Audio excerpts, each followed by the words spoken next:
Questão 3. A simplicidade de Deus. Em 8 artigos. Conhecida a existência de algo, falta investigar como é, a fim de saber o que ele é. Mas como de Deus, só podemos saber o que ele não é, e não o que é. Não se trata tanto de considerar como ele é, quanto como não é. Assim, se considerará 1. Como ele não é. 2. Como é conhecido por nós. 3. Como ele é nomeado. Pode-se mostrar como Deus não é, afastando dele o que não lhe pode convir, como ser composto, estar em movimento, etc. Assim, pergunte-se primeiro sobre a simplicidade de Deus, pela qual dele se exclui a composição. Como, porém, nas coisas corporais, as simples são as menos perfeitas, e fazem parte das outras. Pergunte-se em segundo, sobre sua perfeição. Em terceiro, sobre sua infinitude. Em quarto, sobre sua imutabilidade. E em quinto, sobre sua unidade. A primeira questão será abordada em 8 artigos. 1. Deus é um corpo? 2. Há nele composição de forma e matéria? 3. Composição de essência ou de natureza e de sujeito? 4. Composição de essência e de ser? 5. Composição de gênero e de diferença? 6. Composição de sujeito e de acidente? 7. Haverá em Deus alguma composição ou ele é totalmente simples? 8. Deus entraria em composição com outras coisas? Artigo 1º. Seria Deus um corpo? Quanto ao primeiro artigo, assim se procede. Parece que Deus é um corpo. 1. Com efeito, um corpo tem 3 dimensões. Ora, a Sagrada Escritura atribui a Deus 3 dimensões, pois lemos no livro de Jó: É mais alto que o céu, tu que farás. Mais fundo que o Sheol, quem saberás? Sua extensão supera a terra, e sua vastidão, o oceano. Logo, Deus é um corpo. 2. Além disso, todo ser dotado de figura é um corpo, pois a figura é a qualidade relativa à quantidade. Ora, Deus parece ter uma figura, de acordo com o Gênesis. Façamos o homem à nossa imagem e semelhança. A figura é chamada uma imagem, segundo a carta aos Hebreus. O Filho é o resplendor de sua glória, e a figura, isto é, a imagem de sua substância. Logo, Deus é um corpo. 3. Ademais, tudo o que tem partes corpóreas é um corpo. Ora, a Escritura atribui partes corpóreas a Deus. Tens um braço semelhante ao de Deus, Diz o livro de Jó, e o Salmo 33. os olhos do Senhor sobre os justos. E A destra do Senhor realiza uma façanha. logo, Deus é um corpo. 4. Ademais, posição refere-se apenas ao corpo. Ora, a escritura no livro de Isaías atribui a Deus posições. Vi o Senhor sentado. E O Senhor levanta-se para o julgamento. logo Deus é um corpo. 5. Além disso, somente um corpo ou algo corpóreo pode ser um termo local, seja um ponto de partida ou de chegada. Ora, a Escritura diz que Deus é um termo local, seja de chegada, segundo o Salmo 33.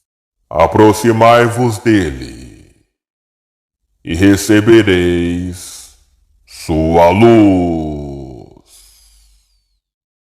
Ou de partida, segundo o livro de Jeremias. Todos os que te abandonam serão inscritos na terra. Em sentido contrário, está dito no Evangelho de João. Deus é Espírito. Respondo. É preciso dizer de modo absoluto: Deus não é um corpo, o que se pode demonstrar de 3 maneiras. 1. Porque nenhum corpo move se não é movido, como ensina a experiência de cada caso. Ora, foi demonstrado que Deus é o primeiro motor imóvel. Logo, fica claro que ele não é um corpo.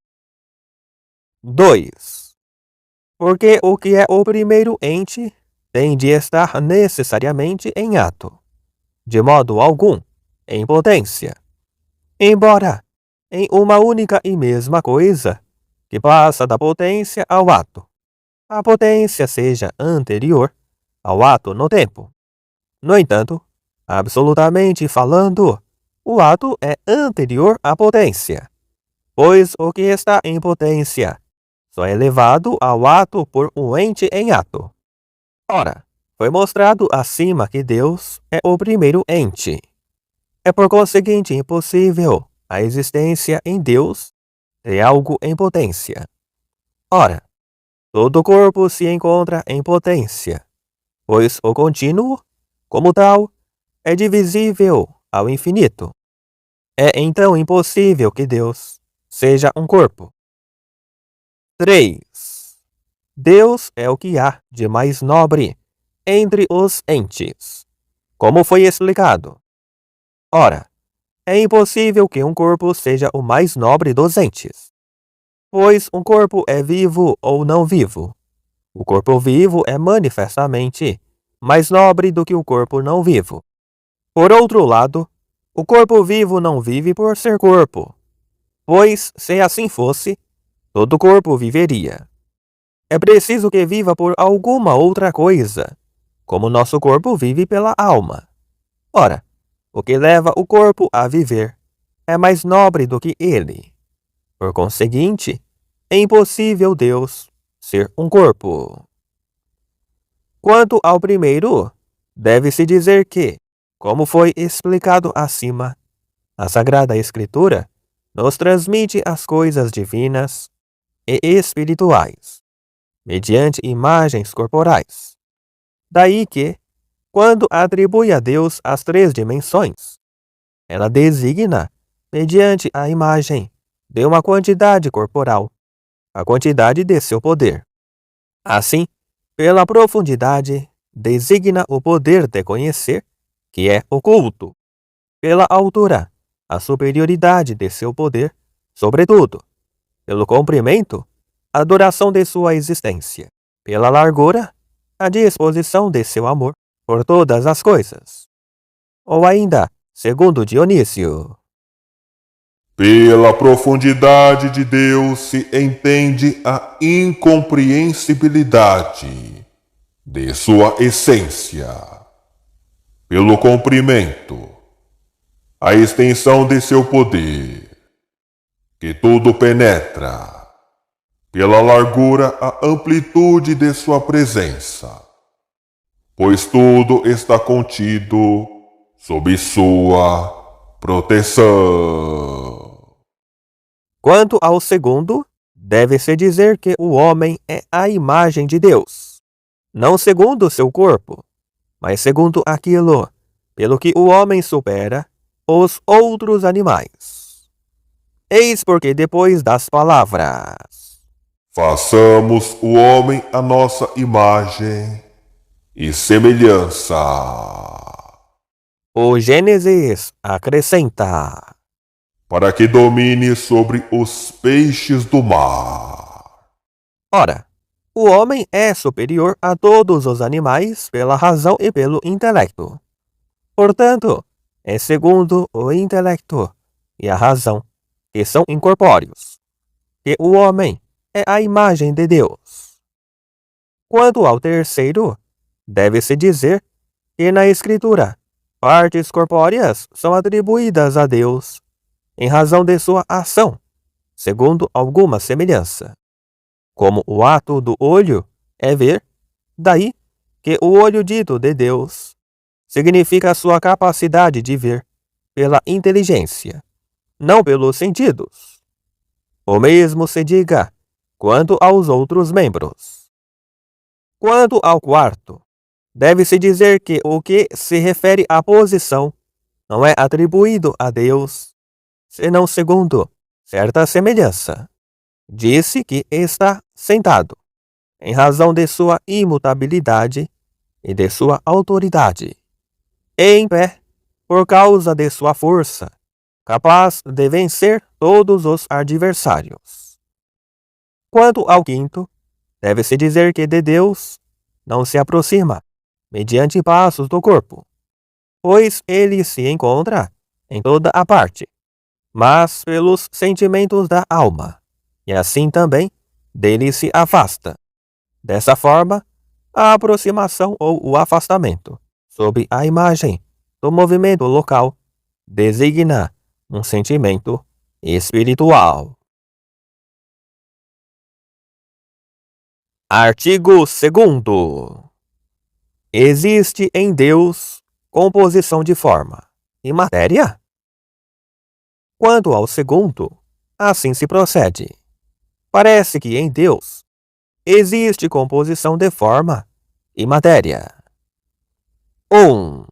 Na verdade, tudo o que tem alma é composto de matéria e de forma, porque a alma é a forma do corpo. Ora, a Escritura atribui a Deus uma alma, de acordo com a carta aos Hebreus, que o faz falar assim: O meu justo viverá pela fé, mas se voltar atrás, não agradará mais a minha alma. Logo, Deus é composto de matéria e forma. 2. Além disso, a cólera, a alegria, etc., são paixões de um ser composto, como se ensina no Tratado sobre a Alma.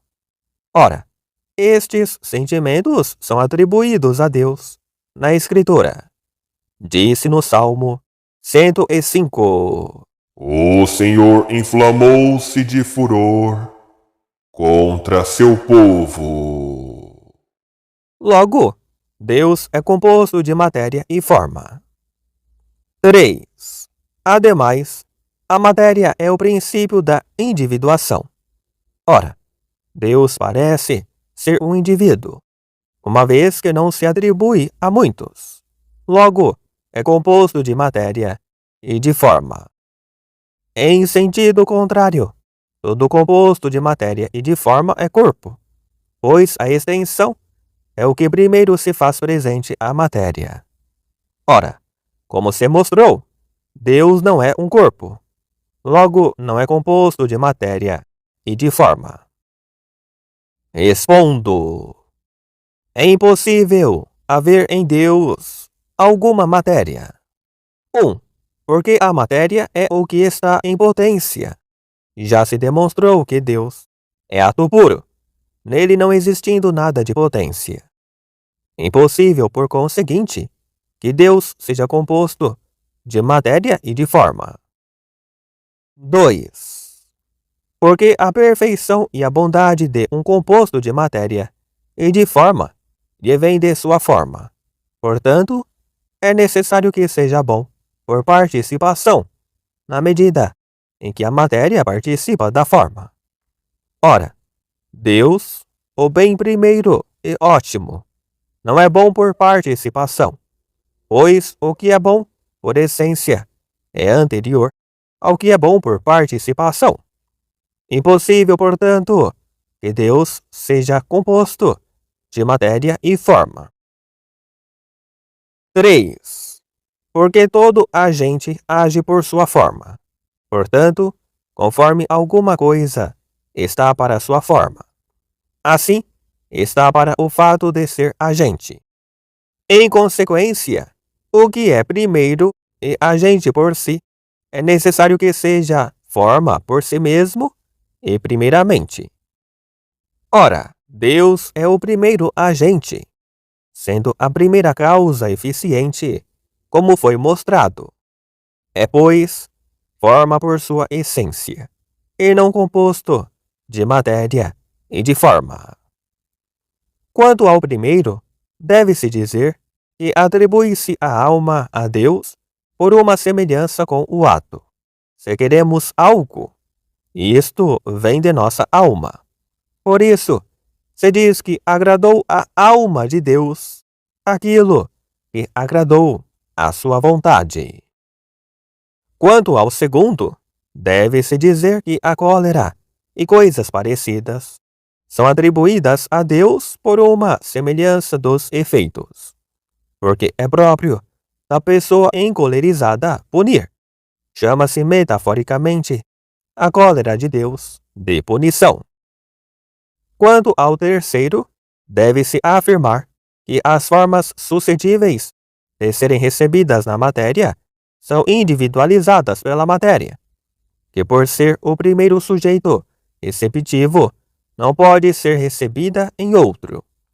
A forma, pelo contrário, por sua própria natureza, salvo impedimento vindo de fora, pode ser recebida em vários sujeitos. Mas a forma que não é suscetível de ser recebida na matéria e é subsistente em si mesma, por isso mesmo, é individualizada, de modo a não poder ser recebida em outro. E tal forma é Deus. Daí não se segue que ele tenha matéria. Artigo 3º. Deus é o mesmo que sua essência, ou natureza? Quanto ao terceiro, assim se procede. Parece que Deus não é o mesmo que sua essência ou natureza. 1. Na verdade, nada existe em si mesmo. Ora, disse que a essência ou natureza de Deus, que é a deidade, existem em Deus. Logo, parece que Deus não é o mesmo que sua essência ou natureza. 2. Além disso, o efeito se assemelha à sua causa, pois todo agente produz algo semelhante a si. Ora, nas coisas criadas, o supósito não é o mesmo que sua natureza. Assim, o homem não é o mesmo que sua humanidade. Logo, Deus tampouco é o mesmo que a sua deidade. Em sentido contrário, diz-se de Deus que ele é a vida, e não apenas um ser vivo, como se lê no Evangelho de João. Eu sou o caminho, a verdade e a vida. Ora, a deidade está para Deus como a vida para o vivente. Deus é, portanto, a própria deidade. Respondo. Deus é o mesmo que sua essência ou natureza. Para entendê-lo, é preciso saber que nas coisas compostas de matéria e de forma há necessariamente distinção entre natureza ou essência e supósito. Isso porque a natureza ou essência compreende apenas o que está contido na definição da espécie. Assim, humanidade compreende o que está contido na definição do homem. É pelo que está contido na definição que o homem é homem. E é o que significa a palavra humanidade. Isto é, aquilo pelo qual o homem é homem. Mas a matéria individual, com todos os acidentes que a individualizam, não está contida na definição da espécie, pois a definição de homem não contém esta carne, estes ossos, a brancura, a negritude, etc. Por conseguinte, esta carne, estes ossos e os acidentes que determinam essa matéria não estão incluídos na noção de humanidade. E, no entanto, estão incluídos no que é o homem. Segue-se que o que é o homem tem algo em si que a humanidade não tem. Assim, não são totalmente a mesma coisa, homem e humanidade. Mas a humanidade é entendida como sua parte formal, pois os elementos da definição com relação à matéria individualizante se comportam como formas. Portanto, naquilo que não é composto de matéria e de forma, cuja individuação não vem de uma matéria individual, isto é, dessa matéria, mas que individualiza pela própria forma. É necessário que esta forma seja supósito subsistente. Logo, nele o supósito não se distingue da natureza. Assim, como Deus não é composto de matéria e de forma, como já demonstrado, é necessário que ele seja sua própria deidade, sua vida e qualquer outra coisa que a ele se atribua. Quanto ao primeiro, deve-se afirmar que não podemos falar das coisas simples a não ser a maneira das coisas compostas, de onde procede nosso conhecimento. E por isso, ao falar de Deus, e querendo significar sua subsistência, empregamos termos concretos. Pois para nós não subsiste a não ser o que é composto, e para significar sua simplicidade, empregamos termos abstratos. Então, ao se dizer que a deidade, ou a vida, etc., existe em Deus, deve-se atribuir a diversidade que há na compreensão do nosso intelecto, e não a uma diversidade da coisa em si. Quanto ao segundo, deve-se dizer que os efeitos de Deus o imitam, não perfeitamente, mas na medida do possível, devido a essa imperfeição na imitação, o que é simples. E uno só pode ser expresso por uma multiplicidade. E assim, ocorre neles a composição, de onde provém que neles não é o mesmo o supósito e a natureza. Artigo 4º. Em Deus são o mesmo a essência e o existir? Quanto ao quarto, assim se procede. Parece que em Deus não seja o mesmo a essência e o existir. 1. Pois, se o fossem, nada se acrescentaria ao ser divino. Ora, o ser ao qual não se faz nenhum acréscimo é o ser em geral, que se atribui a tudo. Deus seria, então, o ente em geral, atribuível a tudo, o que é falso, segundo as palavras da sabedoria. Impuseram a pedra e a madeira, o nome indizível. Logo, o existir de Deus não é sua essência. 2. Além disso, a respeito de Deus, podemos saber que existe, como acima se disse. Ora, não podemos saber o que ele é, Logo, em Deus não é o mesmo a sua existência e o que é, ou sua essência, ou sua natureza. Em sentido contrário, Hilário escreve: O existir não é em Deus um acidente, mas verdade subsistente. por conseguinte, o que subsiste em Deus é o seu existir. Respondo: Deus não somente é sua essência, como foi demonstrado, mas também seu existir. É o que se pode provar de diversas maneiras. 1. Porque o que existe em algo que não pertence à sua essência tem de ser causado ou pelos princípios da essência, como os acidentes próprios da espécie. O riso, por exemplo, pertence ao homem e é causado pelos princípios essenciais de sua espécie, ou por algo exterior, como o calor da água é causado pelo fogo.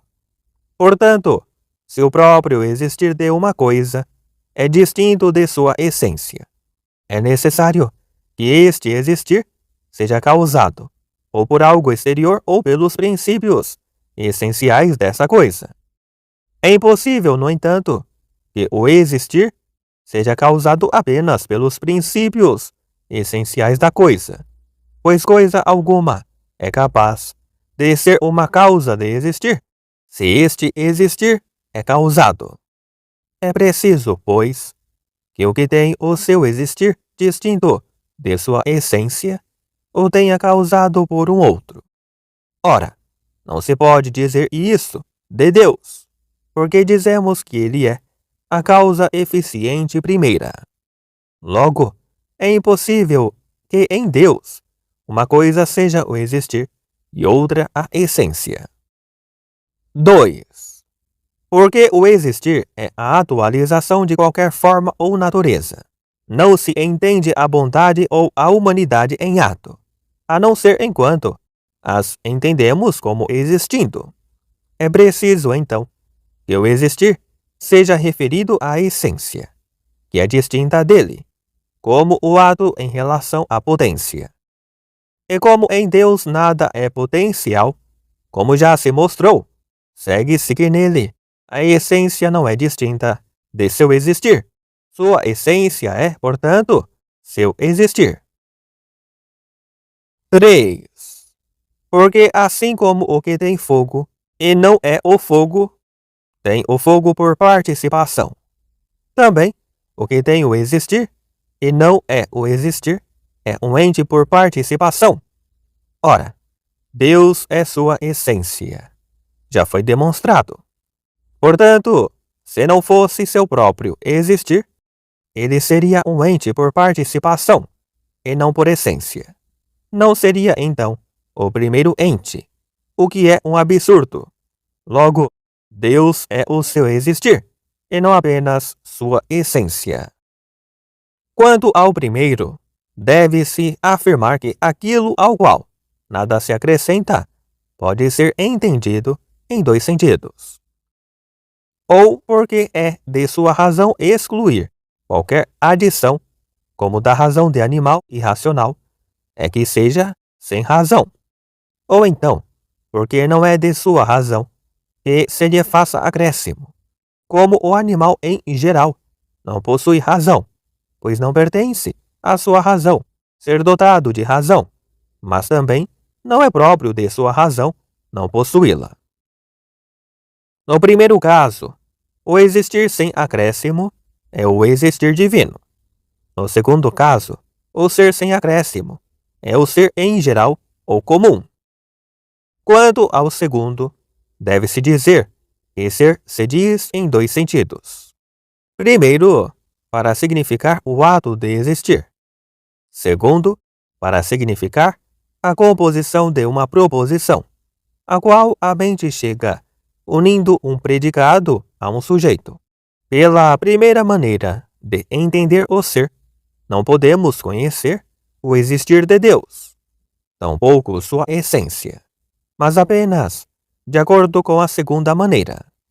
Sabemos que a proposição por nós construída, Deus existe, é verdadeira, e nós o sabemos a partir dos efeitos de Deus, como acima foi dito. Artigo 5º. Deus está em algum gênero? Quanto ao quinto, assim se procede. Parece que Deus está em algum gênero. 1. Na verdade, a substância é um ente subsistente por si.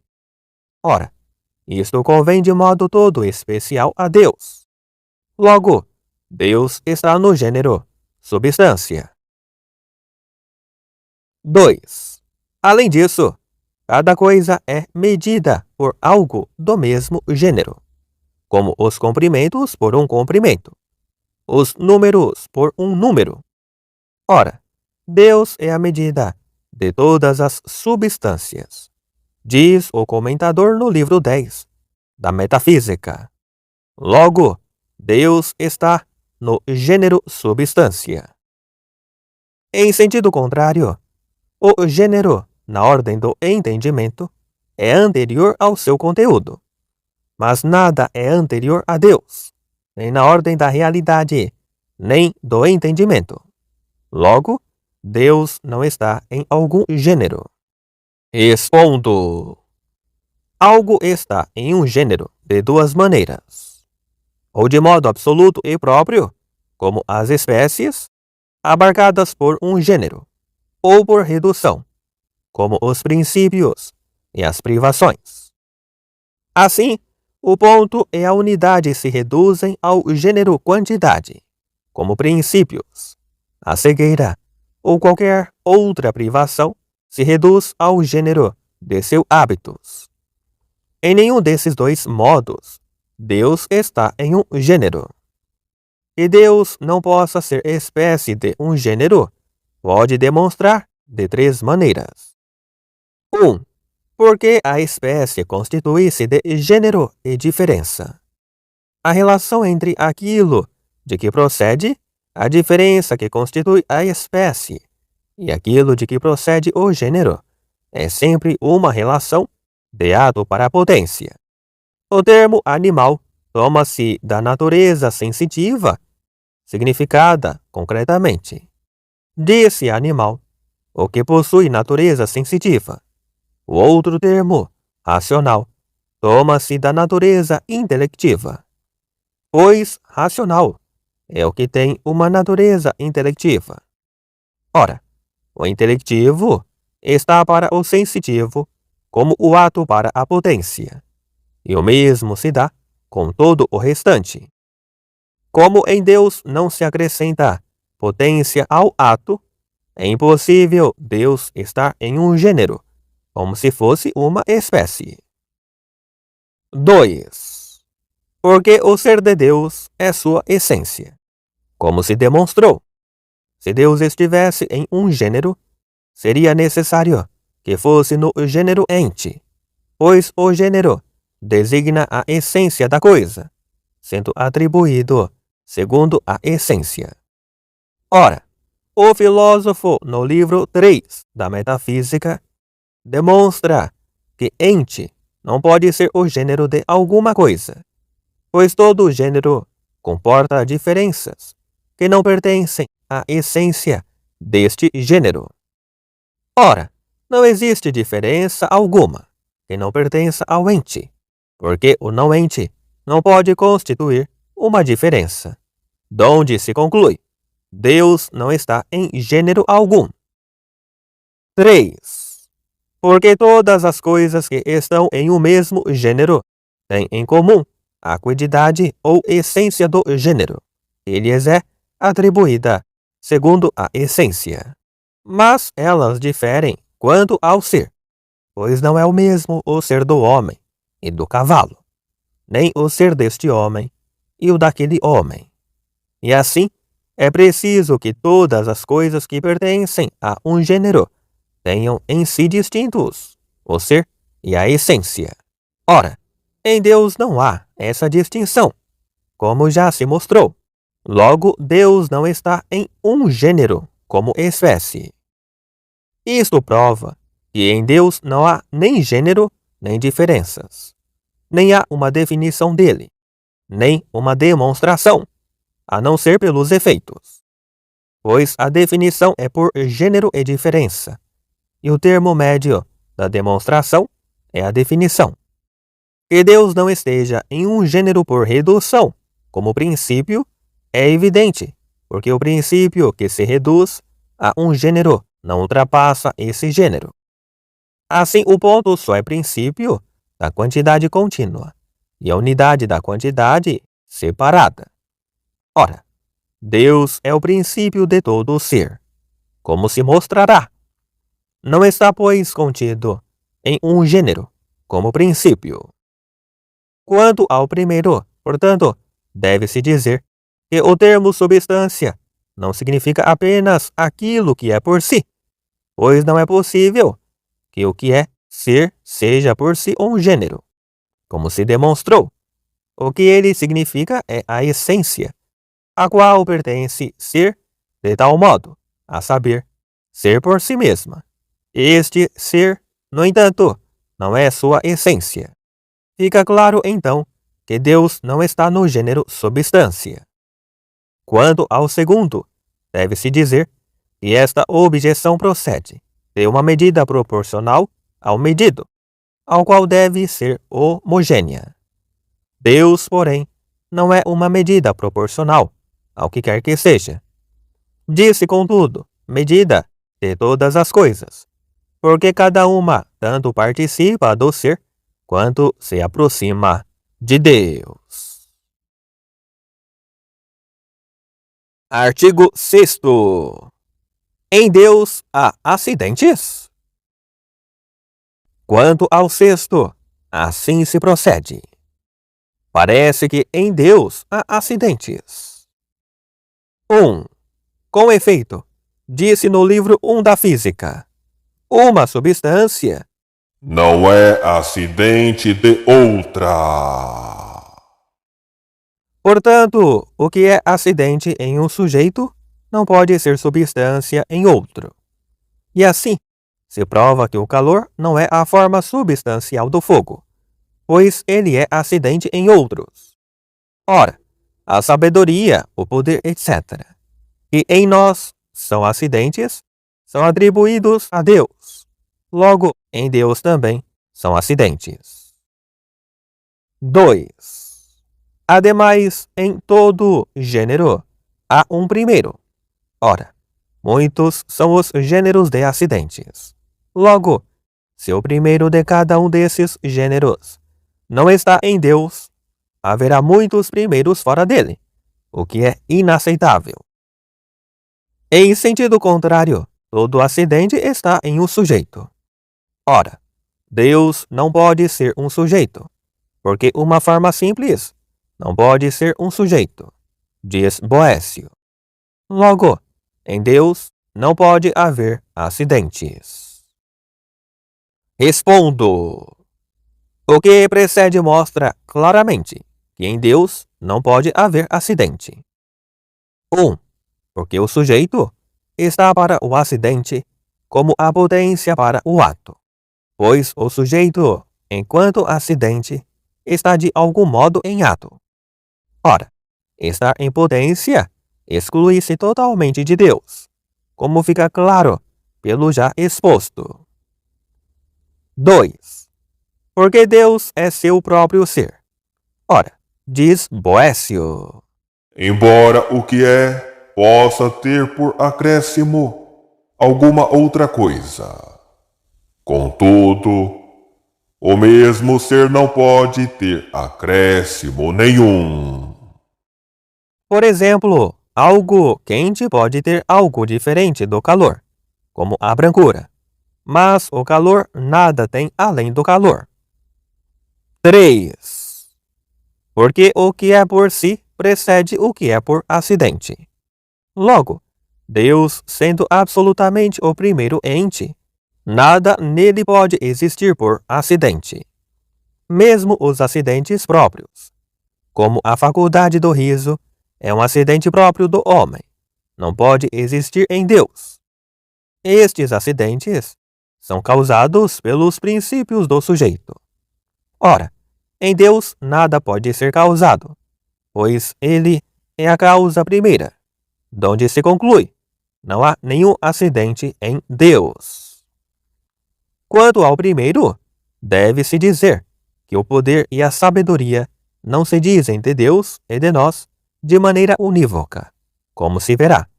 Por conseguinte, não resulta que os acidentes existam em Deus, como em nós.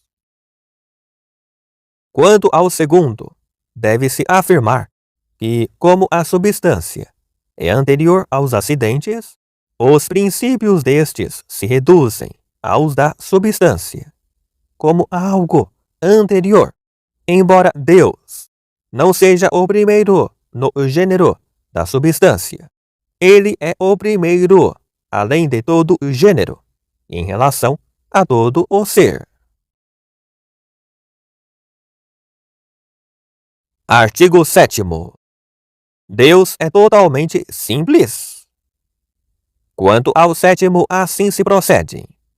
Parece que Deus não é totalmente simples. 1. Com efeito, as coisas que procedem de Deus se parecem com Ele.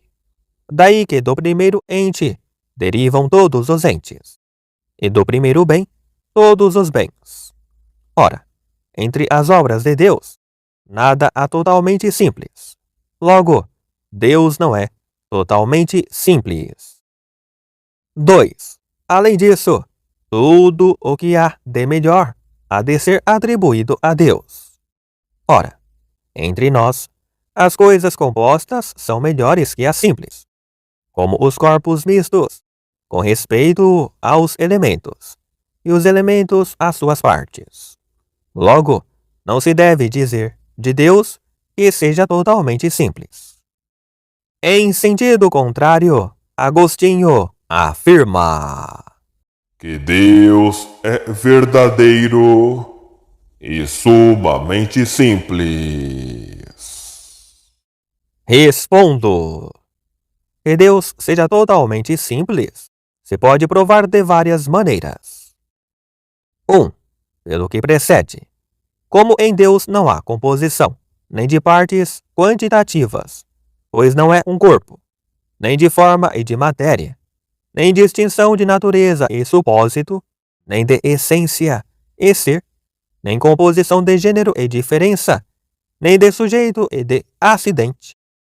Fica claro que Deus não é composto de nenhuma maneira, mas totalmente simples. 2. Porque todo composto é posterior a seus componentes e depende deles. Ora, Deus é o primeiro ente, como já foi mostrado. 3. Porque todo composto tem uma causa. Assim, as coisas que por si são diversas não conformam uma unidade, a não ser por uma causa que as unifique. Ora, Deus não tem causa, como foi demonstrado, sendo a primeira causa eficiente. 4. Porque nem todo composto há de existir potência e ato, o que não há em Deus.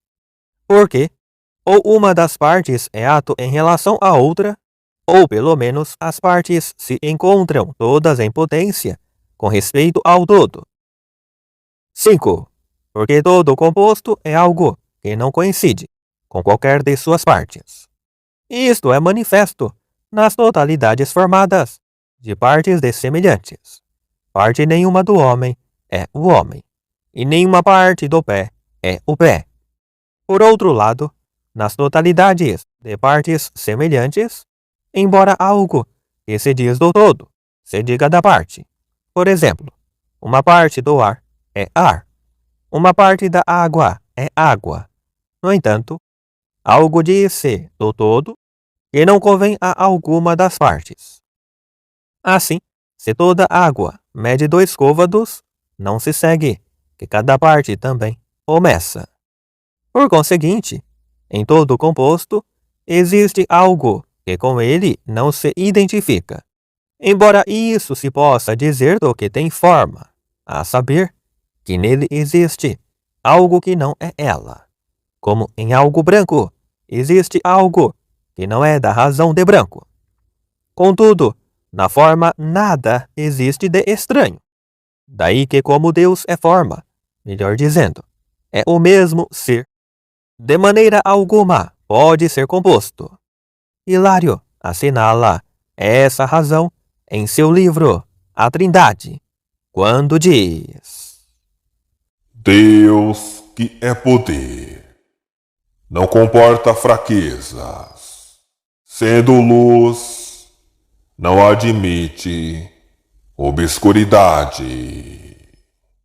Quanto ao primeiro, portanto, deve-se dizer que o que precede de Deus a ele se assemelha, como os efeitos da causa primeira a ela se assemelham.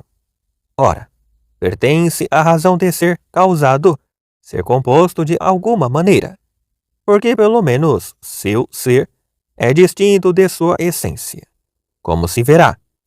Quanto ao segundo, deve-se afirmar que para nós os compostos são melhores do que os simples, porque a perfeição da bondade da criatura não se encontra em um único simples, mas em muitos, ao passo que a perfeição da bondade divina se encontra em um único simples, como se verá. Artigo 8º. Entraria Deus na composição de outras coisas?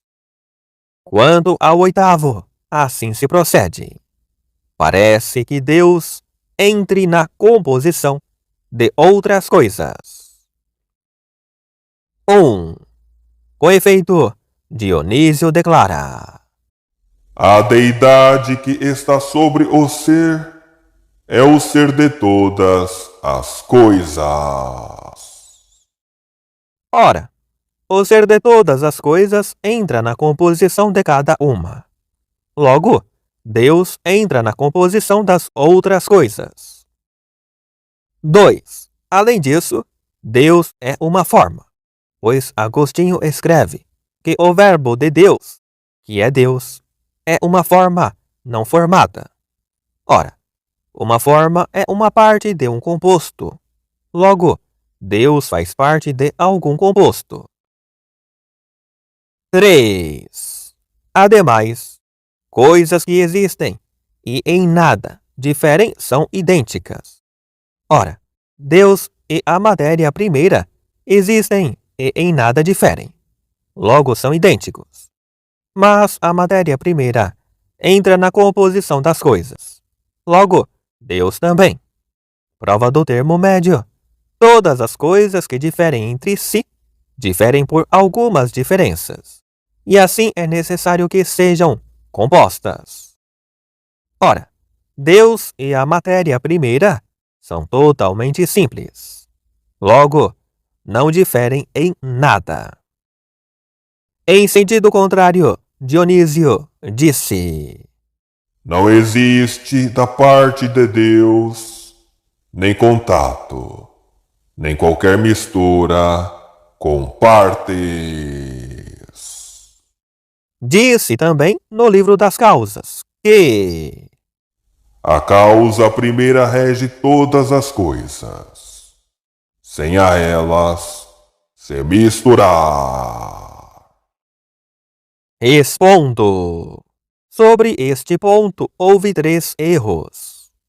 Alguns afirmaram que Deus é a alma do mundo, como relata Agostinho na Cidade de Deus. E a isto se reduz o que alguns disseram, isto é, que Deus é a alma do primeiro céu. Outros disseram que Deus é o princípio formal de tudo, e foi essa, como dizem, a opinião dos partidários de Amaury. Enfim, o terceiro erro é o que Davi de Dinant, que afirmou de maneira mais insensata que Deus é a matéria primeira.